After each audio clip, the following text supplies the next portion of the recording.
ಭಾರೀ ಮಳೆಯಿಂದ ಉಂಟಾದ ಪ್ರವಾಹದಿಂದಾಗಿ ನೇಪಾಳ ರಾಷ್ಟ್ರ ತತ್ತರಿಸಿ ಹೋಗಿದ್ದು, ಮಳೆಯಿಂದಾಗಿ ಸಂಭವಿಸಿದ ವಿವಿಧ ಪ್ರಕರಣಗಳಲ್ಲಿ ಸಾವನ್ನಪ್ಪಿದವರ ಸಂಖ್ಯೆ 112ಕ್ಕೆ ಏರಿಕೆಯಾಗಿದೆ.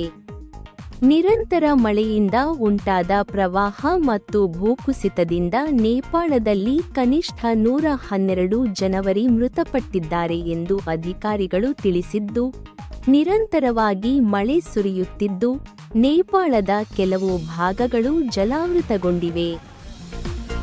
ಭಾರತ ಮೂಲದ ಬಸ್ ನೇಪಾಳ ನದಿಗೆ ಬಿದ್ದು 14 ಮಂದಿ ಸಾವು. ಪ್ರವಾಹದಲ್ಲಿ ಒಟ್ಟು 44 ಮಂದಿ ನಾಪತ್ತೆಯಾಗಿದ್ದು, 1000ಕ್ಕೂ ಹೆಚ್ಚು ಜನರನ್ನು ರಕ್ಷಿಸಲಾಗಿದೆ. ದೇಶದಾದ್ಯಂತ 44 ಸ್ಥಳಗಳಲ್ಲಿ ಪ್ರಮುಖ ಹೆದ್ದಾರಿಗಳನ್ನು ಬಂದ್ ಮಾಡಲಾಗಿದೆ. ಕಠ್ಮಂಡುವಿನಲ್ಲಿ ಸುಮಾರು 226 ಮನೆಗಳು ಮುಳುಗಡೆಯಾಗಿವೆ.